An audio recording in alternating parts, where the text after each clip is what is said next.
I like to say that there's no use in being the fastest snail. If everyone's going slow, it doesn't matter if you're the fastest because we're all going to die anyways. Hope can be hard to come by in the face of the climate crisis. But when we have hope, transformational change is possible. And I've drawn so much of it from the emergence of the school climate strike movement over the last year. So I spoke to one of Scotland's leading climate strike organisers about how that movement came about and what comes next in the year of COP26 here in Scotland. It was around December 2018. I'm online a lot because I'm a teenager, so I kind of came across Greta's speeches and I watched a couple and I was like, oh, that's exactly how I feel. So then I spent about a month kind of teaching myself about the climate, so I knew what it was about, and I was like, yeah, I'm going to join in. Well, the first kind of connection was in Edinburgh. There was a WhatsApp group just set up and more people just joined in, and then the few of us who were in between could connect them to Glasgow, and then we connected through everyone else online and got them added in. My friends completely get it. My teachers generally are kind of okay with it. A lot of them don't really know.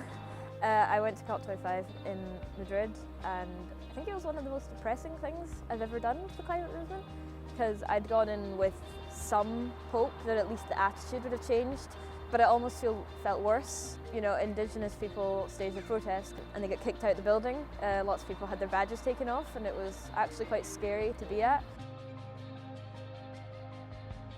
If every small country did something as big as they possibly can, we would see an impact.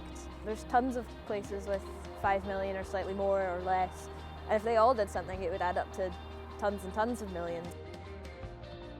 Later this year, Glasgow will be full of world leaders and environmental experts, tens of thousands of them, as the city hosts a huge climate change summit. I'm a bit nervous on how to think about COP26 because I went into COP25 with some hope and had it completely crushed. I hope we can do better. I think the protests are going to be unprecedented in the UK. Come out and join us, it's the best thing you can do. There's lots of individual things you can do, but all of them don't really add up as much as a public presence does.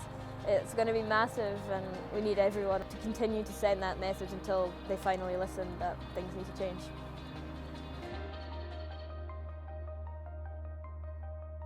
Hi there. COP26 in Glasgow this December is going to be the biggest ever UN climate conference. Between now and then we're going to be doing a series of videos about the climate movement, so make sure to like and subscribe and leave a comment telling us about the kind of issues that you think we should be talking about in these videos.